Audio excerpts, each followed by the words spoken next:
everybody, good morning. I wanted to give you an update here on the main channel, just a little vlog to tell you what's going on in the world. I know a lot of you don't follow the vlog channel, so I wanted to give you an update of not what's going on in the world, but honestly what's going on here at home. So first of all, I have coffee because I often do a coffee vlog on my vlog channel if you're interested. We call it coffee chats. Basically, I drink my coffee. That's good. Today it's iced coffee because the Keurig broke. No, sometimes it gets clogged, but it's so early in the morning. I told Jim, I said, next time that happens, either skip the coffee altogether or just make me cold brew, whatever you have there if you can.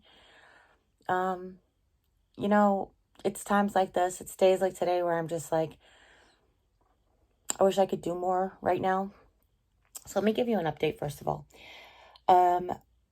I'm not 100% sure of the last time I spoke to you about where we were at. So I will apologize if I repeat myself. If you're not interested, this is a vlog and I'm just going to talk about my life and my health and my family and such and such. So if you aren't interested, thank you for stopping in. But, you know, I usually put everything in the title. So today is Thursday, the 9th of September. So 9/9/2021. Tomorrow is my MRI. I'm actually going to take a trip into Springfield. For those of you who don't know, I had originally had an MRI scheduled. It was on... Oh, I knew I remembered this date. It was August 16th? No, the 23rd. It was August 23rd. I had my MRI scheduled. It was supposed to have double MRIs.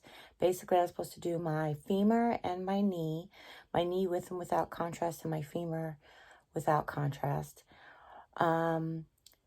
It was going to be 2 hours long, which normally I can stay in one position for 2 hours.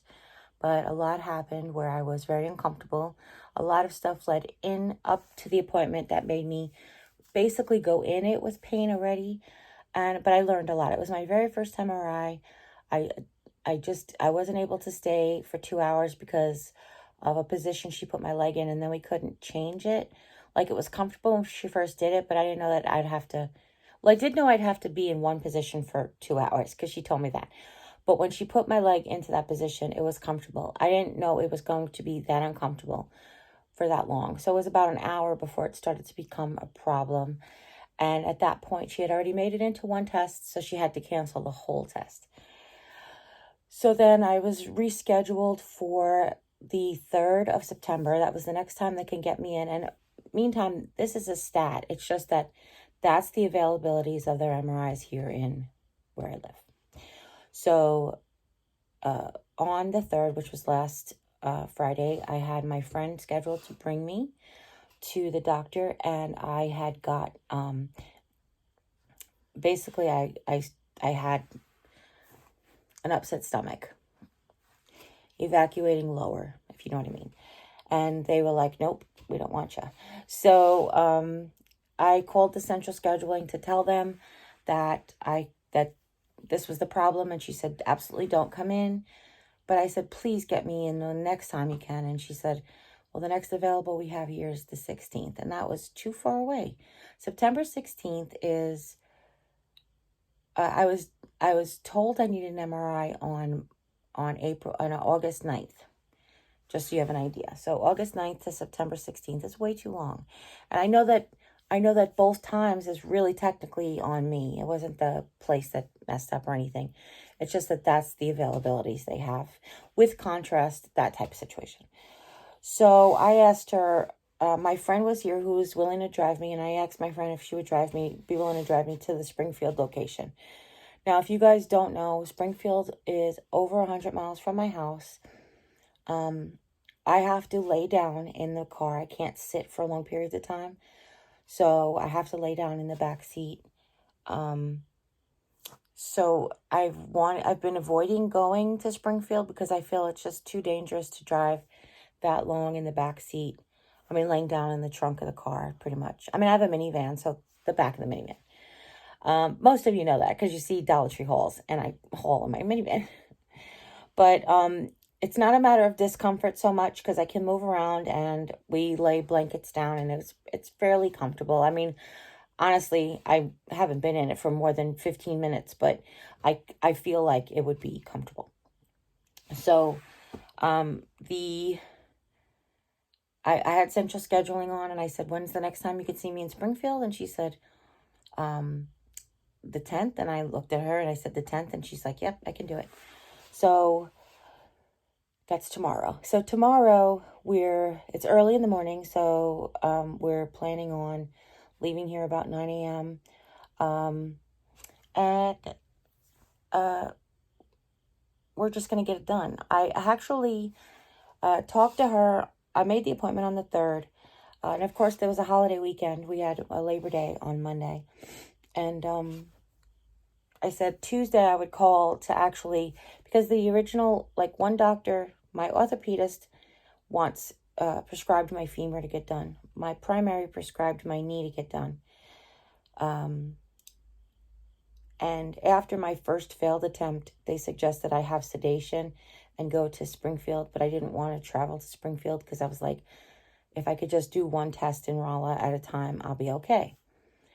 Well, since I knew I was going to Springfield because of the schedule, I called Tuesday to see if it wasn't too late for me to get both done and get the sedation. And she said, we can do that, but we'd have to bump your appointment up. And I said, absolutely not. We'll just do one. I could do the other one here in Rolla another time. That's fine. So that's what's happening tomorrow. So I'm just having the one done. I just didn't want to have it go any further away. It's just enough. I'm enough. I'm done. I just want answers. And I don't know that I'll get all the answers because if I'm not getting both tests done at the same time, I might only get some answers. Maybe we'll just be ruling out answers. They might be definitive answers, but they might be ruling out answers. So if you don't know what's going on, I had knee problems. My knee actually, the one that I had the surgery on, started bothering me in May. Towards the end of May. But, you know, if you have chronic arthritis, if you have arthritis, if you have chronic pain, you have like joint issues, you know that sometimes it's like, I sprained it, just walk it off. So I started using my cast, and then I was favoring it, and then I'm not cast. Oh my goodness. She does love me. I started using my cane just to support it because it wasn't that it was so much pain, it was that I was getting weakness. So it's kind of like it was going out on me. So I started using my walker just to give me support.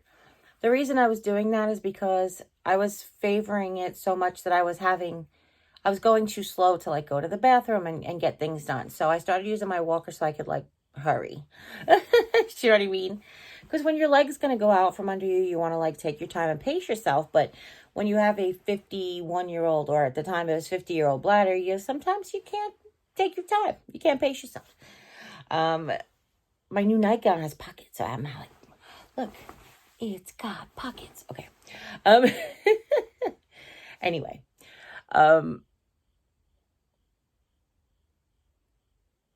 So I started using the walker. So that went on. And then finally, I took a trip to Texas with Lisa. It didn't get better. My leg didn't get better. It never really improved at all. It didn't really get worse, but it didn't improve at all. And when I was favoring it and, you know, and resting in Texas, I would have expected it to get somewhat better. And it didn't. So we ended up, I made a doctor's appointment. The first time she could see me was July 21st. So I went to the doctor on July 21st. She sent me for x-rays. And she also I didn't realize, had put in for my insurance to get an MRI. So she sent me for x-rays, and that was on... Oh, and to see the orthopedist. That's what it was. So that was Wednesday the 21st. on Sunday the 25th, and really it was Saturday night the 24th, the most excruciating pain in my hip. It's the only way I could describe it. I got up off the couch and my hip started to really hurt, but I was already using my walker, so I was able to like support myself, that kind of thing. So I came in and I went to bed, just out, like with a lot of pain, took my ibuprofen that I was doing. I woke up the next morning and I couldn't bear weight on it. I couldn't get out of bed. It hurt so terribly to go to the bathroom, to get off the toilet, all of the things. So I increased the amount of ibuprofen I was taking. I know that that's not good, but it was Sunday and it didn't hurt bad enough to go to the emergency room for, but it hurt bad enough that I was like, I can't do anything today. And I often have pain where I just don't have energy. And Jim usually is really good about like just helping me out, taking care of whatever I need, taking care of dinner, cleaning up, that kind of stuff. So I did just stay in bed on Sunday. He was saying that. He's like, I'll take care of you. He was off of work at the time. If you guys know, he was working from home for a while. And I just said, okay, tomorrow's Monday. I will call my primary. I'll call the orthopedist if I don't hear from him. Because she said the orthopedist would call me on Monday. So it turns out I get up in the morning, just go to the bathroom and that kind of stuff. And I get a call from the orthopedist. And he wants to see me. He wants me to x-ray my hip and my knee. Might as well get them both done at the same time. He wants to see me on August 4th, which is now like a week and a day. Like it was Monday the 26th, and this was to see him on August 4th. So I said to Jim, I'm like, I get up to go to the bathroom, and I would have like so much pain coming back from the bathroom and weakness. So, like using the walker, I would go to the bathroom fine. My walker doesn't fit directly through the bathroom door. I have to like turn it. And that was where a lot of difficulty was coming, because when I turn it, I have to support myself half-heartedly. So I was having a lot of trouble coming back from the bathroom. We actually cleared all the stuff out of the bathroom, just put everything in the bathtub. Like I have this cute little rack that holds towels, so my walker could fit straight through the bathroom. It was just like, and the pain wasn't increasing because I was increasing the amount of ibuprofen that I was taking. I know it was bad. Please understand. I know that it was bad. I was taking way more than the recommended dose of ibuprofen. But I also knew that it wasn't permanent. I wasn't going to be doing this permanently. So I also contacted my primary and I told her what would happen with my hip and that what the orthopedist had said. And it took a few days to actually get back and forth with the doctor about getting some medication. So the doctor prescribed, my primary prescribed gabapentin, 100 milligrams for the hip pain. And she prescribed 600 milligram Motrin. So I was afraid with all the ibuprofen that I was taking. I was taking the Motrin, which was less. I was taking, at the time, before I got the gabapentin, I was taking, don't get mad, I was taking 1,000 milligrams every 4 hours. She prescribed the gabapentin with the ibuprofen, and I was able to basically reduce it. It took a day or two to actually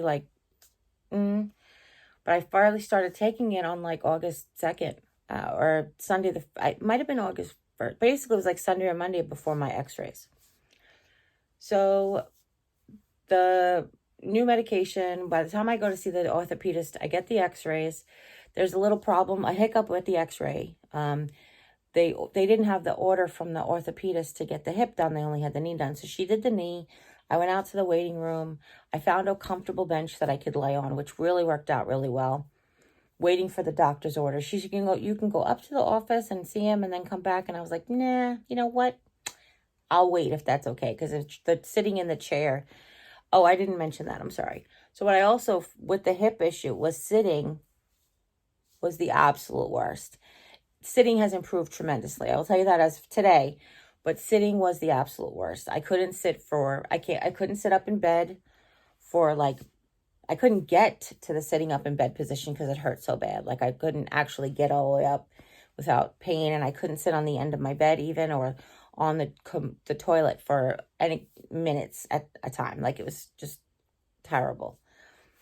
So speaking of toilet, I actually ended up going onto Amazon and buying a cheap commode. It ended up being way too small. The arms were way too close, and it was really more painful to go to the bathroom. So I ended up exchanging it for a bigger one that still was too tight. But I was here and I didn't have to travel to the bathroom, and that was a kind of a big deal. I was able to like reserve my pain receptors. That doesn't make sense, but reserve my energy to counteract the pain for the actual going to the bed, like for actual sitting on the toilet, as opposed to like going to the bathroom. Now I'm not far. The bathroom is on the other side of this wall, but it's like, you know, you guys have been a home tour. It's basically my toilet is directly right there. So I have to go all the way out to the door and then all the way back in. So it's not like a million miles away. I'm not trying to say I live in a grand mansion and the toilet is really far away, but it was far enough. So anyway, a friend of mine sent me a bigger commode, which was the most gracious thing ever. She's been so generous and gorgeous. I love her, but not but. There's no but to it. It's the best thing because now I can actually, like, I'm independent with going to the bathroom. So anyway, I go to see the doctor. I have both x-rays done. I finally get up to my appointment. He sees me pretty much right away. I get into the room and the reception, I said, is there just a place that I can lay down? Like the nurse came in to bring me and I was like, I was laying down on a bench in the hallway and I was like, is there a place that I can lay down when I get in there? Because I really can't sit up. She's like, absolutely. So she brings me in and she's like, the little reception lady was there and she's like, you can stay in your chair if you want. I'm like, absolutely not. Now, at an orthopedist, a lot of times, and many different doctors, they sometimes have really high tables. And it was a table, not like the little like medical bench thing. So there's a little step stool up there and I just get right on the table because the pain of sitting down is already, I'm over it because I was sitting in the wheelchair, getting there. I'm over it already, you know? Oh boy, it was bad. So I'm just thinking about it. And I was like, oh, it was bad. I'm so glad. I'm so grateful medication. That's all I have to say. So she says the doctor can only see you for one thing. And I was like, okay, well, let's see me for the hip because that's where the pain is today. So those of you who have heard this whole story before, I'm really apologetic, but I'm grateful to be able to tell it again because there was a lot of confusion from some people. Had a lot of confusion with details, so I'm glad I'm able to tell it again. So the doctor came in. He asked me what's going on. He said, I know your hip and your knee. He's like, tell me what's going on. I said, I just went to go. My knee was bothering me for a couple of months, and I had the appointment, and then I went to go get off the couch one day, and it hurt my hip hurt really bad, and I was using the walker for my knee. So the next day I just really couldn't get out of bed at all. I was like, it hurts so bad. I was having trouble going to the bathroom. He's like, oh, getting off the toilet. I said, honestly, getting off the toilet a little bit, but mostly it was like the walk to and from. Like the walk to was like all of the steps that I could have had. The walk back was like impossible to do. It was just so painful. So he's like, I see that she's prescribed you gabapentin and Motrin. Is that helping? And I said, well, I just started it the day before yesterday, so I don't think I'm at a therapeutic dose yet. So he said, okay, let me take a look. And he looked at the x-ray on my hip and he said, well, it looks like you have your arthritis. You have no cartilage left. You have bone spurs and you're basically bone on bone. So he's like, that's where I can see that the pain's probably coming from. And he goes, I'm going to send you for a shot. You probably need a hip replacement. He said, we'll do the hip replacement at 40 BMI.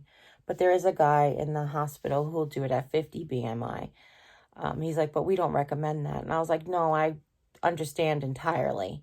So I'd much rather lose the weight and get it done properly and not worry about it healing incorrectly. So then he said, because the receptionist lady told me that I can only see him for one thing, right? So he said, we can put a shot in there, but we don't do it. We'll have to send you down to pain management because they use a fluoroscope and they'll make sure they get it in the right spot. I said, okay. So he said, well, let's look at the knee real quick since I had time. So he brings up he goes to his emails or whatever, and he brings up this little, I don't know, emails, but whatever he was going to, my chart maybe. And he brings up the little x-ray. Now, the reason I say little x-ray is because when he brought up the hip x-ray, it took up pretty much the whole screen. It had like a whiteboarder. But when he put up the knee x-ray, it was smaller. So he says, yeah, it looks like, from what I could see, it's the same. He's like, there's no cartilage, bone on bone. You have bone spurs. And he goes, but I can give you a shot in that today. I can do the knee here. And he was going to get like a steroid shot. And I said, oh, I was concerned about the type 2 diabetes and the steroids. He goes, well, honestly, it may spike you in the next like 24 hours, but you can just like manage that with medication and drink lots of water or whatever. And I was like, oh, okay. Different than I'd ever heard before. So I was glad to hear it. And he did. And it did, but not too bad. And I really have been eating no carbs. So it spiked me more than it had been, but not in a dangerous level. So he was funny. I said I was funny. The nurse came and sprayed some stuff. And I was like, oh, what's that? Because I'm so interested in medical stuff. She's like, oh, that's cooling spray. It numbs the area. And I was like, I said, that's cool. I said, but when you have so much knee pain, when you have so much pain that you live with, you don't really care what's another needle or whatever.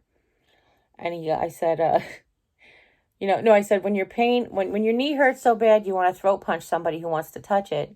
What's a little needle pain? And he says, well, thank you for not throat punching us. I said, my pleasure. So that was kind of a cute exchange. Doctor's really nice. I'm looking forward to working with him. We leave. We also were scheduled to do blood work. And I said to Jimmy, I can't sit in this chair anymore. I can't sit in the blood work chair. I can't do it. So we went home. By the time I got home, if you're interested, I was in pain until I got just to my driveway. Just basically at the end of my block. I was like, oh, now I'm finally comfortable. Just drive around the neighborhood a little bit. But then I ended up coming inside. So he told me it's bone on bone, both joints. And I knew that with that diagnosis, there was nothing I could do except get used to it with pain medication, but to get used to it. So I spent the next couple of days increasing my exercise, working through the pain. The medication had started to kick in a little bit better over like 2 more days, like Friday, Saturday. Friday, Saturday, I was doing all these exercises, basically what I had done for physical therapy for when I had my knee surgery. I was doing like the leg lifts and the stretches and the squats and all the things. They hurt, don't get me wrong, and it was really still difficult to sit up, but I practiced sitting up at the edge of my bed every day. I couldn't sit up for more than a minute previously, and now I can sit up for like 15 or 20 minutes easy. So that makes a difference, honestly. I mean, I know that doesn't sound like a lot, but it makes a difference. So I was practicing sitting up. I was, doing all these exercises. I still was mostly staying in bed because it was very painful to sit. Like I said, it was way too painful to sit, so I couldn't go out on the couch. I was doing all kinds of getting up and moving and getting up and moving. I always reposition myself in bed. I'm not worried about blood clots. I do all the movements that I can. The real pain was coming from sitting and standing straight on both legs. Like that was my real, bearing the weight on my right leg and sitting was the 2 most painful situations. So my friend, my gorgeous, beautiful friend is a doctor, and she asked me how it went, and I go onto the medical app, and I actually just got the report, and I just sent her the report. I screenshot it, and I sent it to her. I never read it. The doctor told me what he told me. I never read the report, and normally I do. It's just a weird way that this happened. So she said, wait, what? He gave you a shot and he didn't even, what? Wait, what? And she said, a lesion. She said, a fracture. And I was like, what are you, like, I had no idea what she was talking about. So I go on there and the report from my hip says exactly what the doctor said. That was the big x-ray that he looked at. According to the report from my knee, I had a fracture, but she saw a fracture. She saw a lesion. And it could be malignant. It could be benign. It was unknown. And this was all happening in my knee. So I was like in shock. So I called the doctor, the orthopedist, and I left a message. And I said, hi. I said, this is this or this and this. And I was like, is there something you want me to do differently? And he apologized because I told you in the beginning, my primary prescribed the x-ray for my knee. So she got the initial report because this was before I hurt my hip. So he said, I'm so sorry. I didn't get the report until you pointed it out to me and I went and looked. I said, he said, absolutely. Don't bear any weight on it. Because I told him, I said, I've been exercising over the weekend, for the last 5 days because you said it was just bone on bone. And he's like, no more exercising. Don't bear any weight on it. Now, he didn't tell me to stay in bed. The reason I stayed in bed is because I cannot sit up. I was getting up and going to the toilet, and I was getting up and getting dressed and that kind of thing, and sponge bath and stuff. But it hurts to sit. So I have been spending all of this time lying in bed, practicing. I've been sitting up. That's how I'm able to sit up now for 20 minutes, because I can do it. What I found is very difficult to sit up in bed, which was frustrating because if I could sit up in bed, I could do my whole life, really. But sitting up in bed, what it was doing is felt like it was twisting my knee. I know that sounds weird, but it was it felt like my whole femur was twisting when I sat up in bed, basically, and hurting my knee. So I messaged my primary and I said, I'm still in pain. I've been on this medication. I'm still in pain. So she increased the gabapentin to 300 milligrams. And she prescribed a Tylenol with codeine for sleep, for bedtime. Actually, it's PRN, but what I said specifically was I'm not able to sleep. I'm very restless. I only sleep for like 2 hours at a time. This is what was happening. So she prescribed Tylenol with codeine, not a big amount either. I don't think it's not like the maximum amount. So she prescribed that for PRN, it says, as needed. So, but I take it just on the nights where I've had like a really hard day, or I've been in pain a lot all day, that I know I'm going to have trouble sleeping. So, that helped tremendously. And so did the increase in gabapentin. Now, I was talking to my friend who's the doctor, and I was concerned about all of the ibuprofen that I was taking, and so was she. Sorry, I have an itch on my leg. So she said, she suggested leave. And I was like, well, I tried to leave once when it first came out, but I realized that wasn't for arthritis. I was trying it for some other pain. So I try to leave. A leave says on the package, you could take up to 3 a day, 8 to 12 hours apart. So I started, because I was taking the Motrin every 6 hours. I was afraid to just go to 12 hours. So I started the Aleve 8 hours apart. I started one every 8 hours. And it was really affecting my stomach. So they suggested omeprazole just to help with the Aleve. So I started taking omeprazole, which is like for acid reflux or whatever. And I take the Aleve now just twice a day. I stopped the omeprazole to see if it would help. And it doesn't upset my stomach. I don't feel nauseated. I feel like I have a pit in my stomach. I almost feel like I'm hungry. Sounds weird, right? But that's what they described it as. Take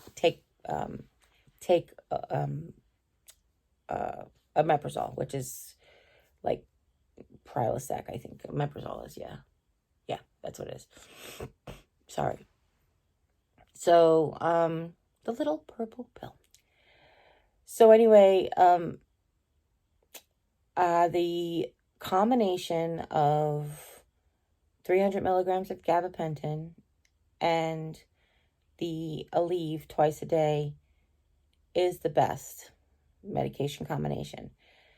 I find myself only needing the Tylenol with codeine if I have really overdone it, or like when the weather is really bad. I notice there's a lot of pain during the day. And if I have a lot of pain during the day, that's when I take it. So it's not, I probably taken 5 in all that many weeks. So I've already mentioned that I had to reschedule.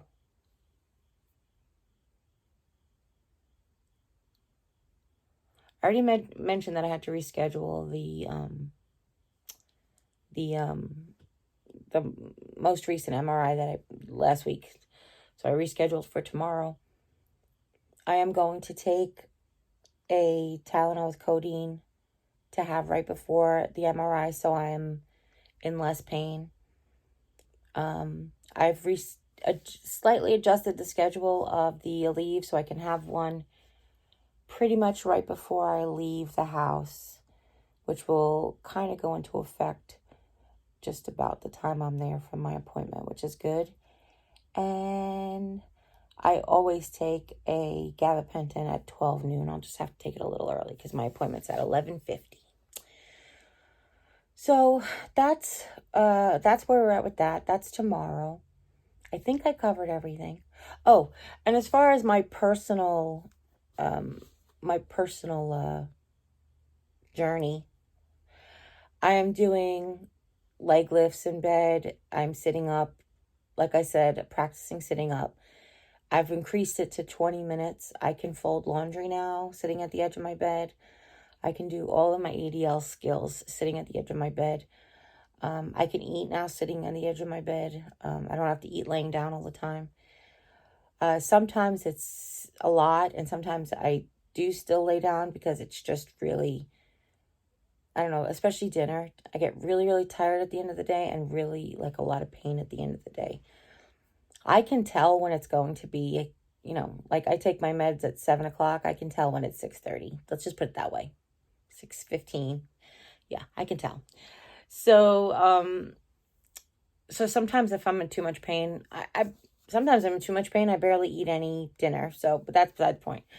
Sometimes I'm in too much pain, and I just will lay here like up on my arm. So, but I know a lot of people were concerned about blood clotting and bed sores. None of that.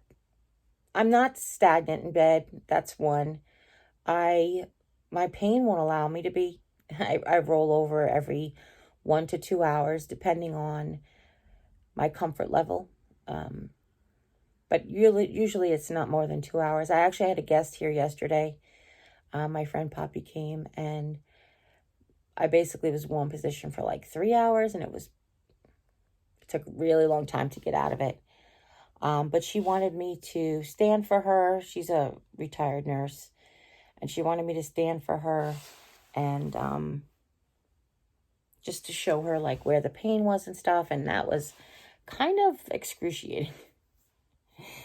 It's like I said, it doesn't really hurt to stand. It was just the way that I did it. And it was the fact that it was the end of the day. And it was right after I had laid in the one position too long.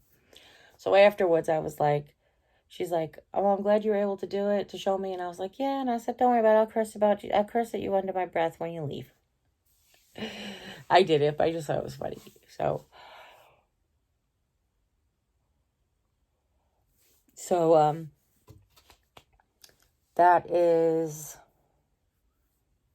that's where we're at. Tomorrow I'm only getting the femur done. But I hope we get answers to see if this is fractured, broken, or whatever.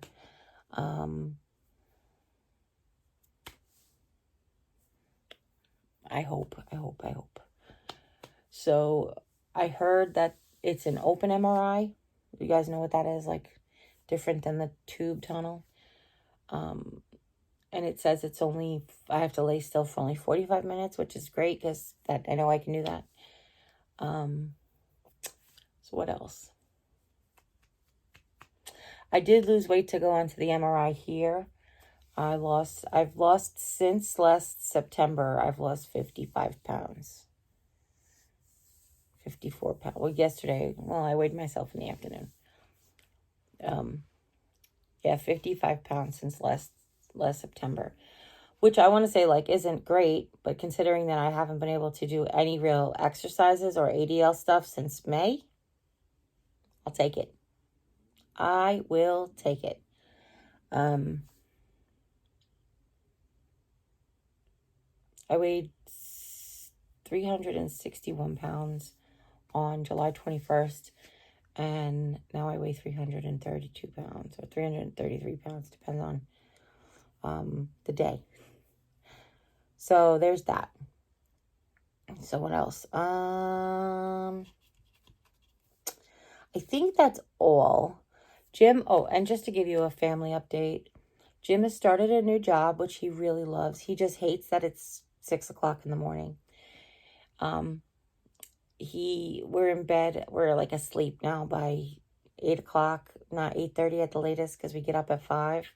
That's why it was so dark in here before, and now the sun's starting to come up. Because it started vlogging at 6 o'clock in the morning, and that's what happens, right?